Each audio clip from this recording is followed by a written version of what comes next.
Here's the 9 places to visit in Bangkok, Thailand. I-share ko din ang iba't ibang food trip experience and tips sa videong ito. Keep watching until the end of this video. Number 1 is cruise. Sinubukan namin ito during New Year. Super ganda ng vibes, napakaingay at lahat masaya sa pagdiriwang ng New Year. Pinook namin to sa Opulence Luxury Cruise. Mga nasa 10,000 pesos per head, pero may mga 5K naman sa ibang cruise if nagtitipid ka. Paalala, mas mahal lang siya dahil nasa cruise ka for 4 hours and more at dahil holiday din siya. So, pag normal days, 2K plus lang siya. Number 2 is Khao San Art Hotel.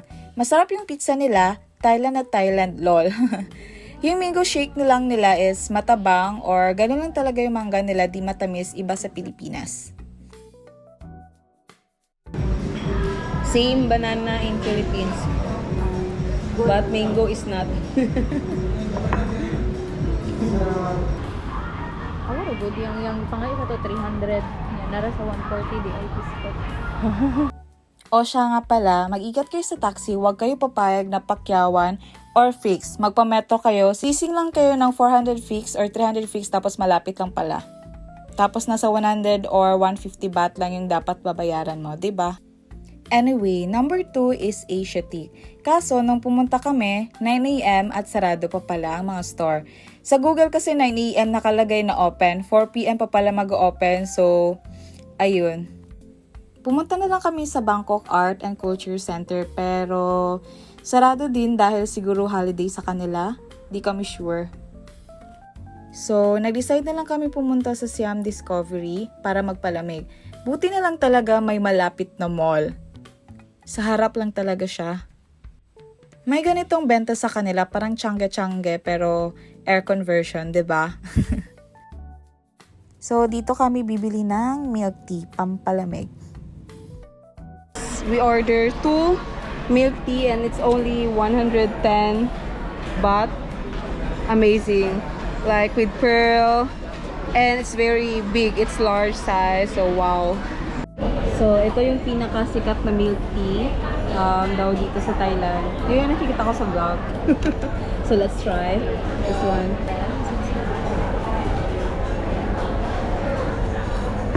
Hindi lamig kayo siya. Masag niya pagka-bitter, pagka-pain.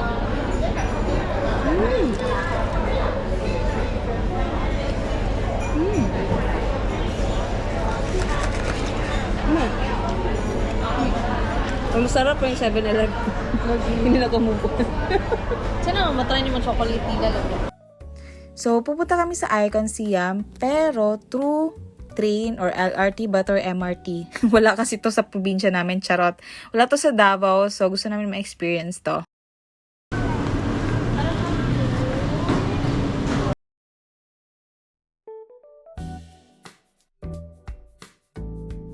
Kaso nga lang nawala kami. Di kasi namin maintindihan masyado yung instruction ng mga local dito kasi hindi sila magaling mag-English. Plus, yung Google Map is ewan. So, yun pala, kailangan namin ulit sumakay ng train papuntang Icon Siam. So, nasa Icon Siam na kami, pero nakakapanibago kasi yung papasok sa kanila is nasa left side and yung palabas sa kanila is nasa right side, which is baligtad sa Pilipinas. And guess what? Hindi lang din kami ang nalilito, yung ibang foreigner din.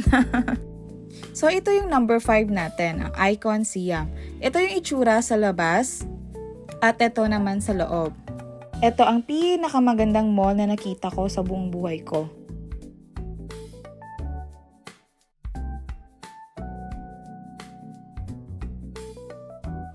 Sa baba naman, meron silang ganitong pagkain na napakamura lang. Only 10 baht guys. Very delicious. Tapos actually spicy to siya. Nag-request ako ng ng small sauce. Buti nakaintindi agad sila. Sabi ko,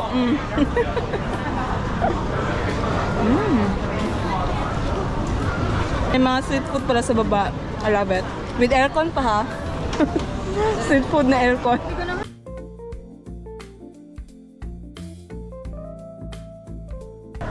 Only 70 baht.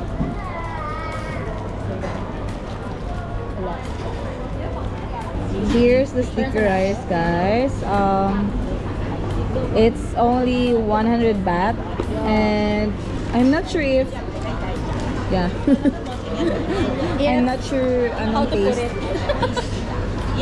So this is, so nilagay ko na siya. So ito na yung itsura. Yan, ito na yung itsura. So hindi kompleto yung Bangkok mo kapag hindi ka nakakain ng mango sticky rice. Yun nga sabi nila. So let's try it.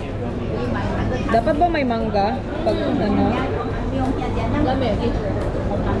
Coconut kasi. Diba? Hindi ka matcha. Biko? Biko.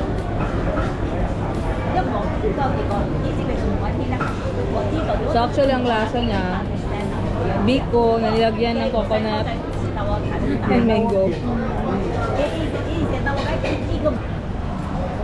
So I'm going to buy beef noodles. It's only 60 baht. 60 baht guys. Like, yeah, it's cheap. Look at the chicken. It's very big here. It's very big. In Philippines, we don't have that size.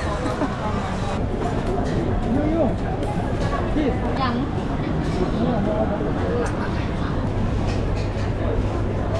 Meron mo? Okay lang. Meron ko. Okay. Or hina lang dyan ako pang amoy ro. Or panlasa. Kahit ano sila. Kung naman ano? Hindi ko mabaho. Or nasa aftertaste ng rag. Dili gulam eh. Meron ko. Sarap.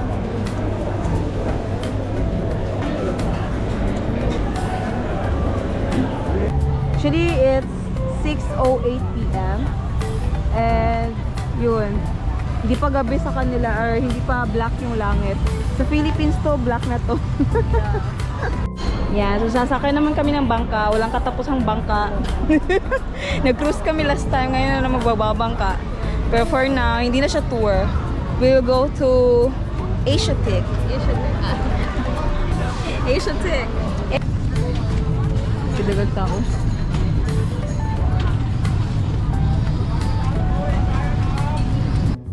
So, andito na kami sa Asiatic and super dami ng tao. Super enjoy. Handa kasi dito, ang dami mong pwedeng gawin.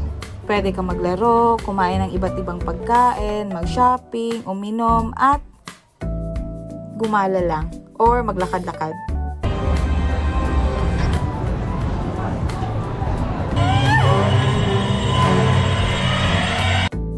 Ang number 6 naman natin ay brioche.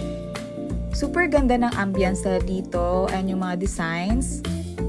Super sarap ng cheesecake nila and yung matcha, grabe, I love it, super. Para kang nasa Europe or sa Italy pero nasa Thailand ka pala. Ganong vibe.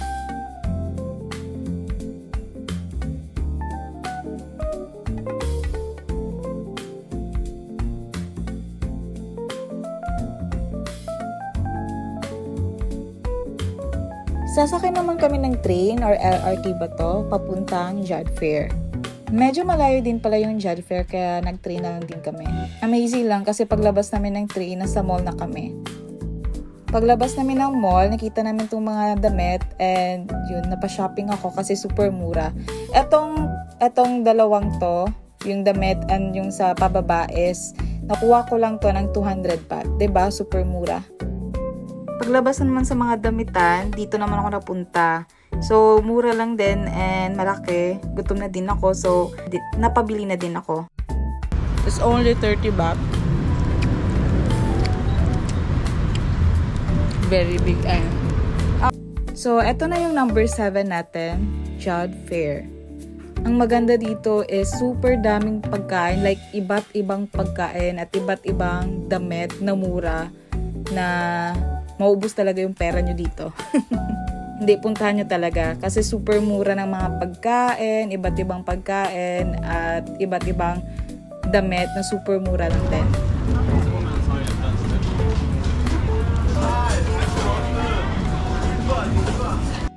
Next is, ito naman yung number 8 natin, yung Khao San Road. Pero, di ako pumunta dito para uminom. Pumunta ako dito para magpamassage.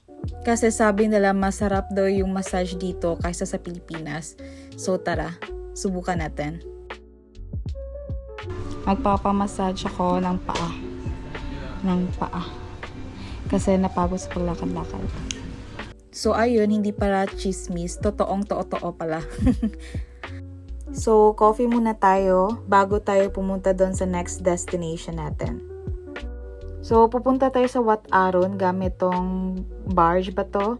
And malakad lang pala siya from sa hotel namin sa Khao San papunta dito. So, ito yung number 9 natin, Wat Arun. So, tips lang guys, kapag gusto nyo mag-rent ng costume, huwag kayo dito magrenta malapit sa babaan nyo. Kasi times 2 yung presyo nila. Minsan nga times 3. Wow, yung bet na ko. Foreign 300 baht. 300 baht. On TikTok is cheaper. On our research, it's 150 baht. I search it on Google, on YouTube and TikTok. Pag sexy naman yung suot nyo, papunta doon sa Wat Arun, ito yung ipapahiram nila sa inyo o ipapasuot nila sa inyo kasi ayaw nila na dadaan sa temple na sexy. So, pagkalabas nyo ng gate, or kung mag-taxi kayo, pagbaba nyo ng taxi, ito yung makikita nyong store. Nasa 100 to 150 baht yung parenta nila ng costume dito. Kasali na din yung mga accessories.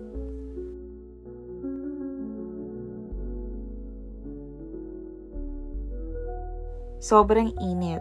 So, hulaan nyo saan naman kami pupunta. Oh yeah, thank you. In Thailand, hindi mo madadala yung Pinoy Pinoy ugali mo dito. Gusto nila malinis, gusto nila quick lagi. Yan yung nila. In fairness guys, sobrang lamig. Aircon siya na the bangka. Ano ba tawag nito, barge?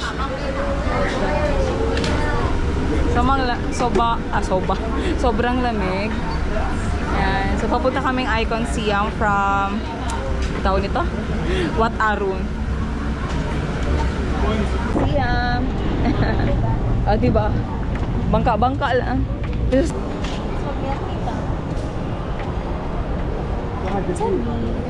Kasi cheese balls, oh. Tingnan ko soy garlic. Like cheese balls.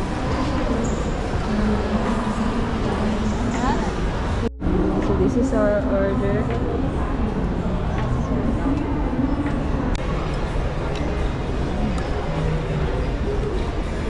Yun lang, masyado. Super. So mapapa-order tayo ulit ito. Sarap, no?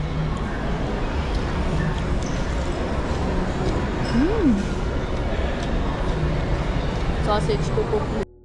So, andito ako ulit sa Khao San Road para mag-party at hindi na magpamassage. Grabe, ang ganda ng vibe. Super daming tao. Puro mga nandito is foreigner. Halos wala akong makitang lokal. Grabe ang vibe. Super ingay, super enjoy, and napaka-chill uminom dito.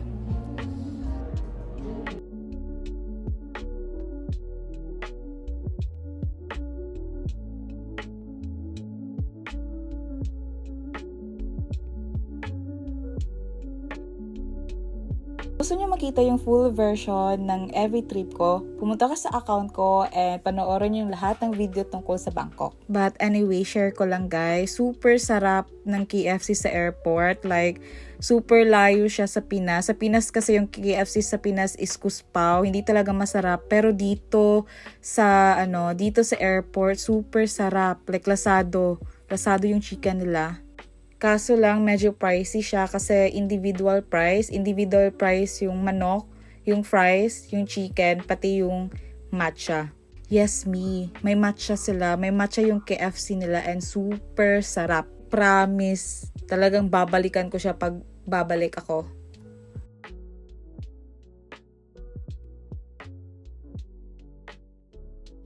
So, ayun, babay na talaga Thailand. See you again soon, maybe this year.